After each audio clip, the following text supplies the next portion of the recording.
오래전에 그 영화관에서 그 죄와 벌이라고 하는 그 영화를 사모님하고 같이 본 적이 있습니다. 그 보니까 그 주인공의 그 주연 배우가 차태현인가 아마 그런 배우인데, 이제 그 영화를 보고 이제 죄 지은 사람이 벌 받는 그런 이제 그 영화의 스토리예요. 근데 이제 그 참 우리 기독교인으로서는 이렇게 성경적이지는 않지만은 보고 나오면서 느낀 게 착하게 살아야 되겠다 이런 마음이 이제 내 마음에 들더라고요. 그래서 죄 지은 사람은 벌 받고 또 그런 죽어서도 고통을 받고 하는 그런 이제 모습들을 영화에 이제 했는데, 어쨌든 재미있게 봤어요. 근데 제가 왜 이런 얘기를 여러분에게 드립니까? 우리는 만약에 죄를 지었는데 벌을 안 받는다면 이 사회가 존재할 수 있을 것인가?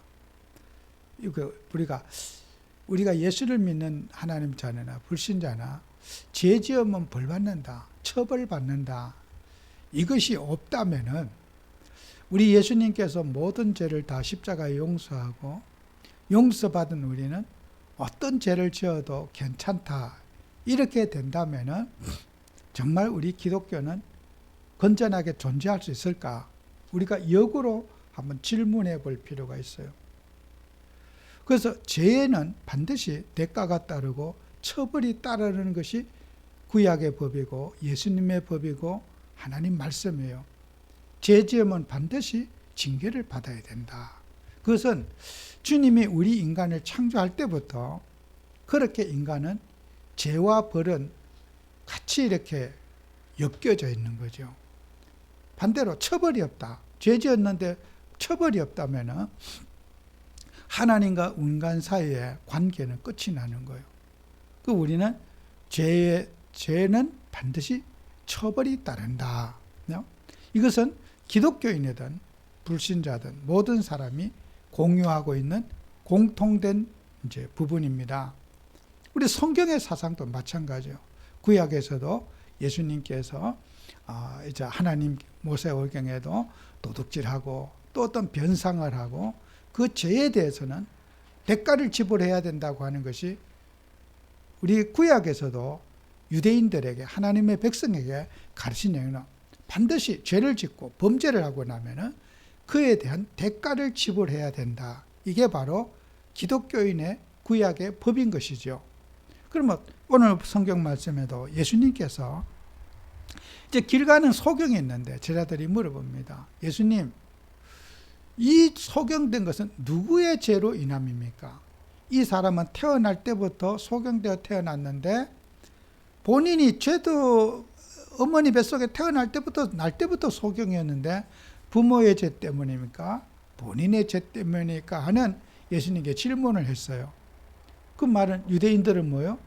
죄 지어서 이런 문제가 생겼다고 하는 그런 구약으로부터 내려오는 의식을 가지고 예수님께 이제 질문을 하는 거란 말이에요. 이 죄는 누구 때문에, 누구의 죄로 인해서 소경이 되었습니까? 예수님은 이런 말씀을 여기서 하시죠. 이것은 본인의 죄도 부모의 죄도 아닌 하나님의 영광을 위해서 된 거다. 하나님의 뜻과 계획이 있어서 이 사람이 소경된 거지, 죄 때문에, 이 부모의 죄나 본인의 죄 때문에 이런 소경이 된 것이 아니라고 예수님이 말씀하시면서 이제 그에게 눈에 침을 발라 이겨서 또 진흙을 발라 이겨서 실로암 못에 가서 씻어서 이제 소경의 눈을 뜨게 예수님이 해주십니다. 그래서 우리는 이렇게 죄라고 하는 것은, 우리가 용서는, 죄 사함은 우리가 신학적으로 볼 때 오늘 성경 말씀에 있듯이 히브리서 9장 12절에 율법을 따라 그의 모든 물건이 피로서 정결하게 되나니 피 흘림이 없은즉 죄 사함이 없다. 그죠? 우리가 죄를 지었으면은 반드시 그 대가를 내가 지불하든 누가 지불하든 죄의 대가를 지불해야 된다는 것이 성경의 이제 법이죠. 그래서 예수님께서 우리가 범죄하고 저지른 것을 죄 값을 예수님이 대신 지불해 주셨다는 거죠. 예수님이 대신 내가 빚진 것을, 내가 갚아야 할 것을 예수가 대신, 내 대신 그분이 오셔서, 죄 없으신 그분이 오셔서 우리의 죄 값을 지불하려고 우리 예수님이 오셨다는 거예요. 그래서 예수님은 속죄주로서 죄를 갚아주시기 위해서 오신 분이라는 거예요. 우리가 빚을 졌으면 내가 갚아야 할 일을 예수님이 대신, 우리 대신에 그분이 십자가에 죄 없으신 그분이 나를 위해서 죽으셔서 나에 대한 죄 값을 예수님이 대신 지불하셨다는 거예요. 그게 우리 기독교의 우리 복음, 예수님은 죄 값을 지불하신 그리스도시라는 거예요. 십자가에서. 그리고 마태복음 26장 28절에도 죄 사함을 얻게 하려고 많은 사람하여 흘리는 바 나의 피 곧 언약의 피니라고 했어요. 그 앞절에는 또 예수님께서 마지막 십자가에 달리시기 전에 이제 제자들을 다 모아놓고 마지막 만찬을, 성만찬이라 그러죠. 이제 하는 거예요. 하면서 예수님이 떡과 포도주를 나누면서 이것은 떡을 나누면서 이것은 내 몸이다. 또 잔을 나누면서, 음료를 나누면서 이것은 내 피다. 그렇게 하면서 이 피를 먹고 마시는 자, 그죠? 우리가 예수님께서 예수의 살과 예수의 피를 먹는다는 것은 예수의 죽음과 나의 죽음을 동일하게 먹는 의식이죠. 예수님이 십자가에서 우리를 위해서 죽으실 때 예수님의 살과 피를 먹는 예식을 통해서 예수의 죽음이 곧 내 인생도 예수와 함께 죽는다고 하는 고백이 성찬을 통해서 떡과 잔을 먹으면서 이것은 곧 나의 언약의, 하나님과 나와의 약속의 피다는 거예요. 그래서 예수님이 우리를 위해서 예수님이 죽으신 그것이 나도 같이 그 자리에 함께 이제 예수님 혼자서 돌아가시면 안 되죠. 나도 같이 죽어야 되는 거지, 이제 되는 거죠. 그래서 우리가 예수와 함께 죽고 이제 예수와 함께 이제 사는 것이 이제 부활이잖아요. 그래서 예수님만 죽으셨지 뭐 나하고 무슨 관계가 있어? 그게 이제 우리 신앙의 불일치죠. 우리의 신앙은 예수의 죽음의 그 자리에 나도 가야 하는 거죠. 내 마음도 거기에 가서 예수님의 죽으심이, 그 피 흘리심이 나의 인생의 모든 육신의 연약함과 고통이 주님의 십자가에 올라가서 내가 죽어야 하는 거잖아요. 그래서 믿음 생활은 어떻게 보면 간단하면서도 쉬운 거죠. 예수님과 나와 한 몸이 되면 되는 거죠. 그죠? 우리가 예수님과 함께 그 죽음의 자리에 가야지 이제 새 생명을 얻지 않아요? 오늘날 많은 사람들이 예수님 혼자만 죽었지 나는 안 죽었어요. 예수님과 나와 별개로 생각하는 것이 오늘 이 시대 사람들에게는 가장 큰 저는 문제점이라고 봐요. 그래서 내 혈기, 내 감정, 내 기분, 내 인생, 내 철학, 내 주장 전부 다 예수님과 함께 십자가에 죽어지지 못하고, 그죠? 언제나 예수님은 예수님, 나는 나. 예수님과 나와는 생각과 마음을 같이 하지 못하는 것이 오늘 신앙의 가장 불행한 저는 사태라고 봐져요.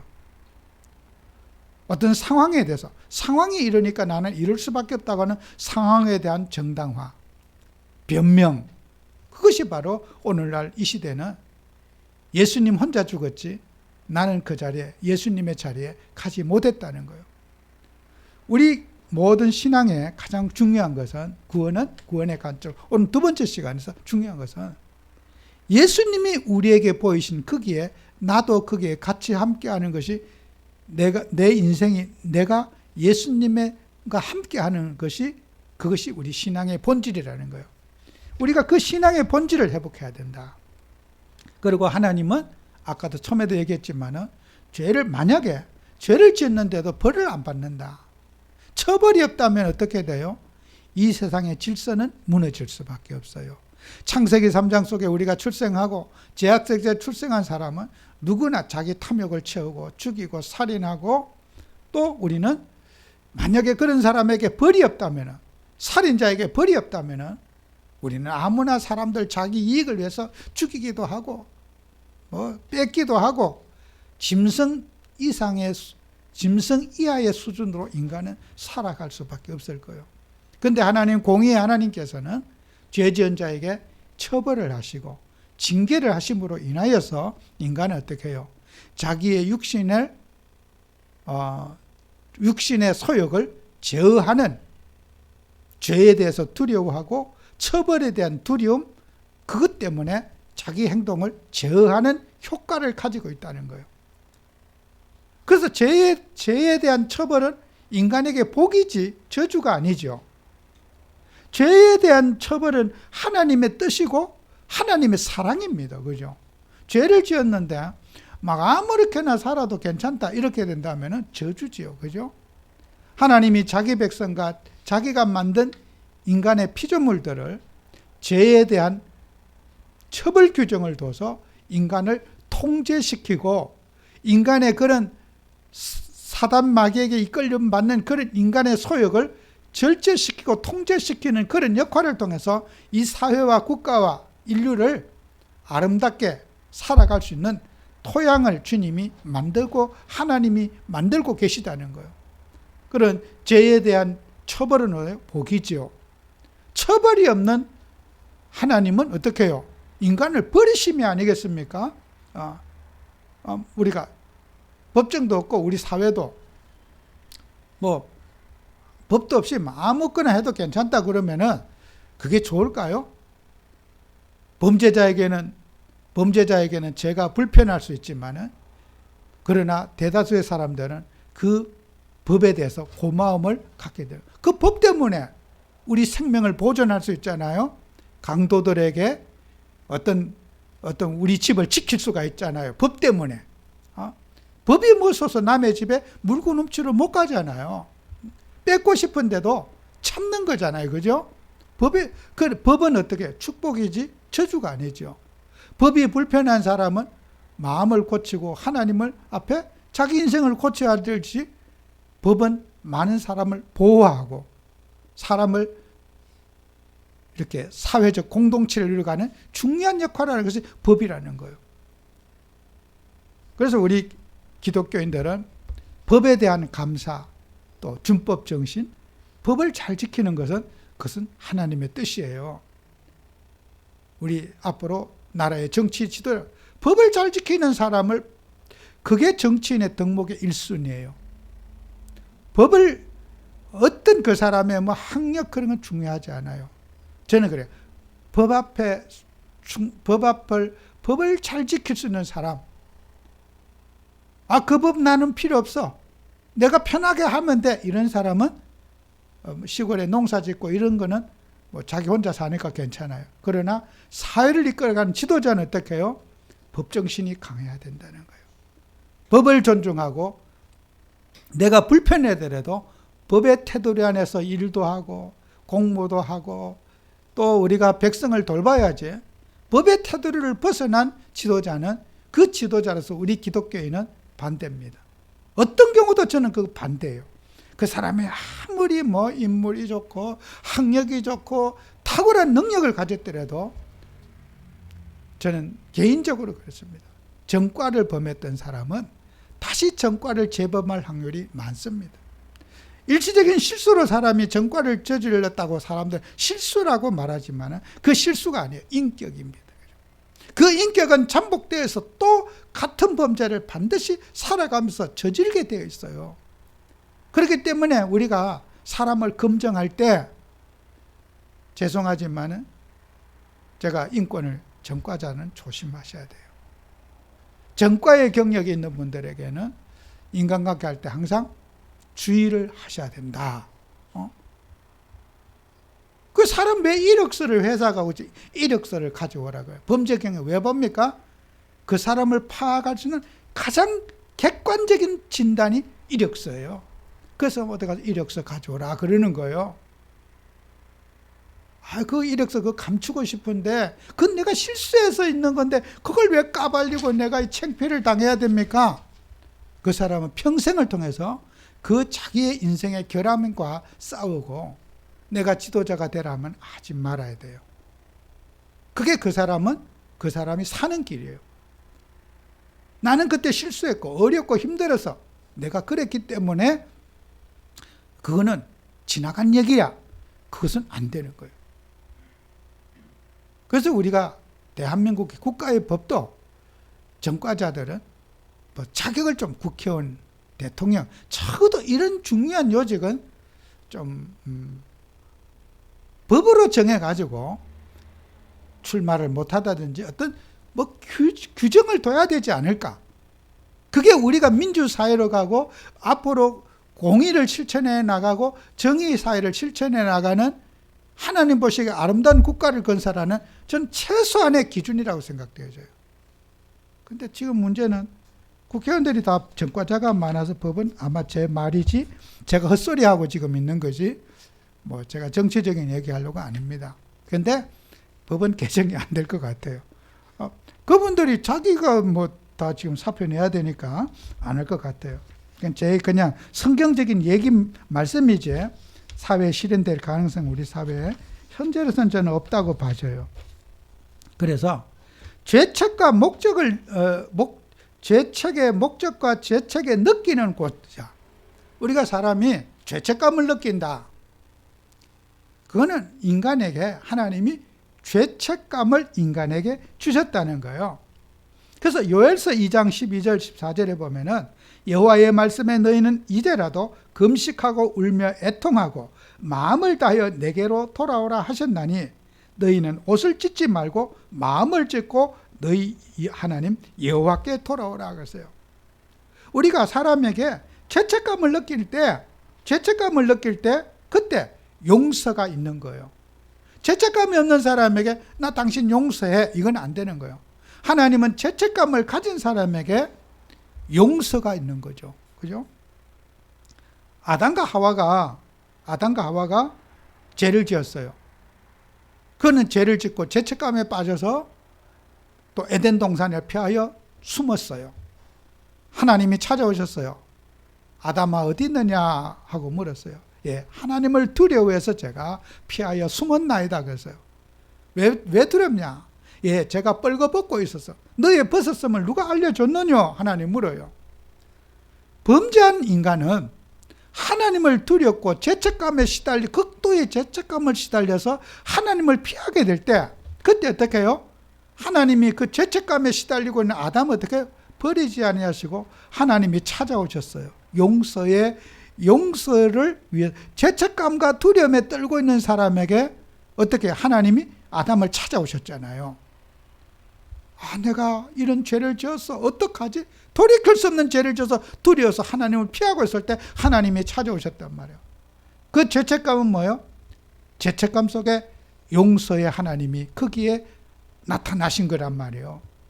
하나님 만나는 길을 주셨고 피제사의 길을 주셨고 여인의 후손이라고 하는 그리스도라는 답을 아담에게 하나님이 주셨다는 말이에요. 그럼 반대로 죄책감이 없다면 용서도 없는 거예요. 그죠? 아무나 우리가 죄를 용서하는 것이 아니죠. 죄책감을 가진 자에게 용서가 필요한 거란 말이에요. 죄에 대한 그런 반성, 죄에 대한 정말 심령의 고통, 심령의 눌림, 억압, 그런 것들 속에서 그리스도이신 예수님이 그들에게 필요한 거지 죄책감이 없는 사람에게는 그리스도가 반대로 필요하지 않습니다. 아담과 하와가 범죄하고 죄책감에 시달리고 숨어 피할 때 그들에게 주님이 하나님이 찾아가셔서 그 죄책감에서 빠져나와서 죄사함 길을 하나님이 그들에게 주셔서 짐승의 피로서 하나님 만나는 길고 피제사의 비밀을 그들에게 주신 거 아니겠어요? 그래서 우리는 죄책감을 가진 사람은 어떻게 해요? 용납하고 그들을 용서하면서 죄책감을 가져 용납. 정말 현실적으로 그런 용서와 용납은 다르잖아요. 용납이라는 말은 내가 힘들지만은 당신을 품고 내가 당신을 이해하고, 그 용납이란 말은 내가 힘들지만은 당신을 감싸겠다는 거 아니겠어요? 여러분, 우리 인간관계 속에서 용서가 안 되는 사람을 용납해야 된다.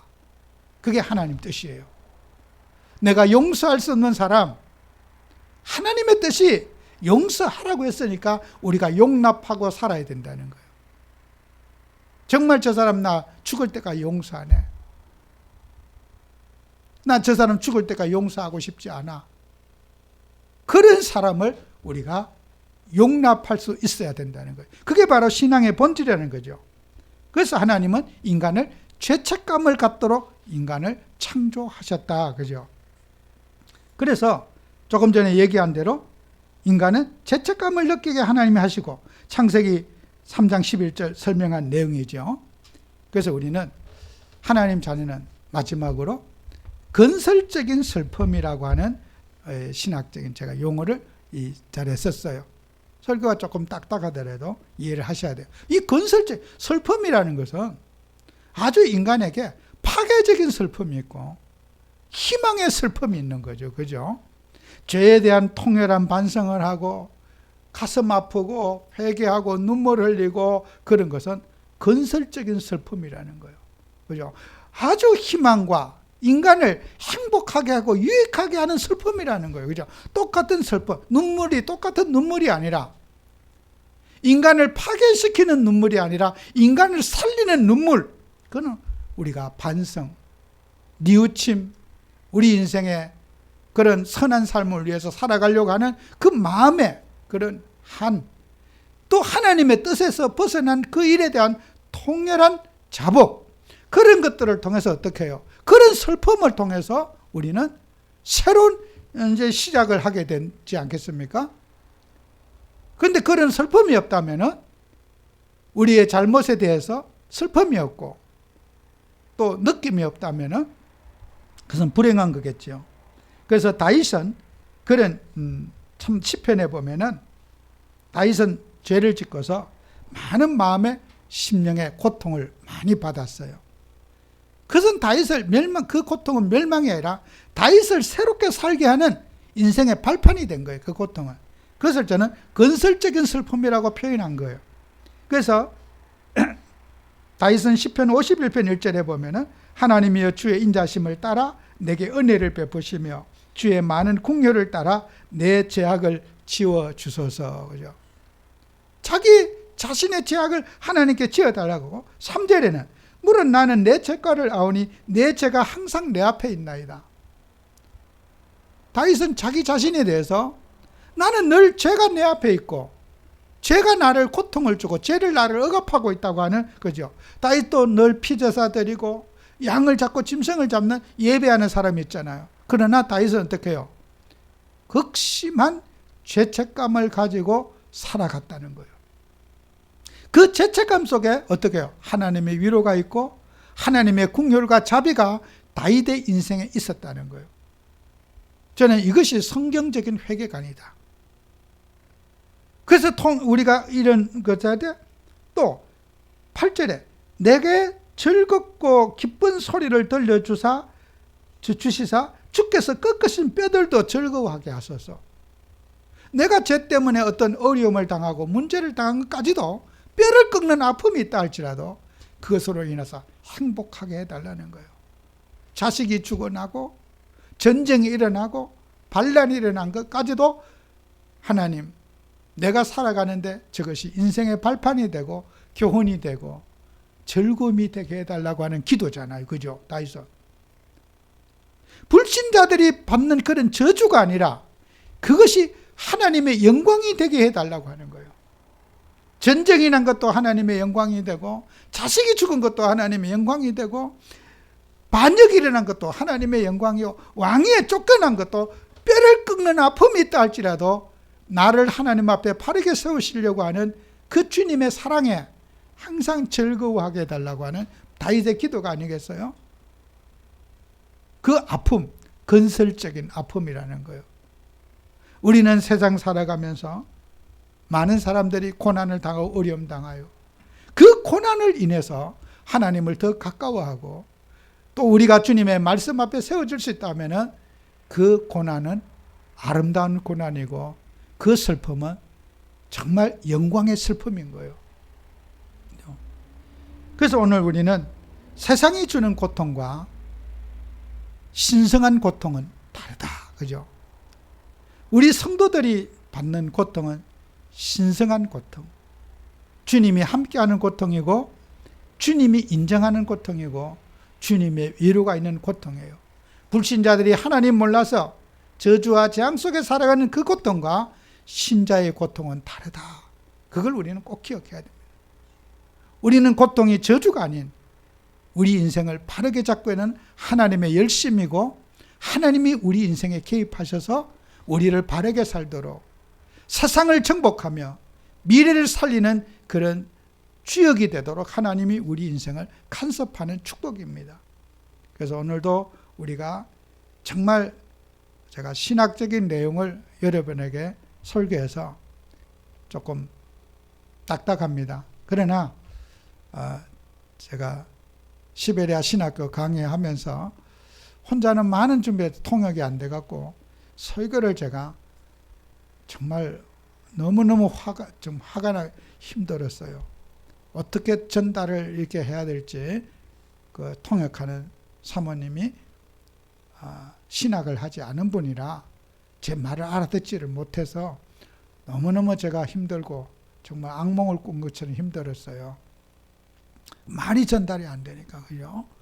근데 제가 그래서 여러분에게 한 10주 동안에 계속 지금 이 말씀을 여러분에게 전달하고 이걸 우리 성도님들에게 한번 나눠봐야 되겠다. 그래서 제가 여러분에게 전하는 거니까 정말 우리가 기도하면서 정말 우리는 바른 신학과 신앙이 같이 가야 돼요.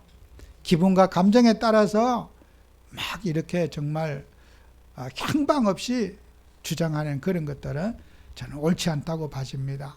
꼭 여러분들이 말씀 붙잡고 정말 우리는 하나님 앞에 기도하면서 하나님의 백성을 바르게 이끌어가는 증인들이 되는 여러분 되시기를 축원합니다. 기도합니다.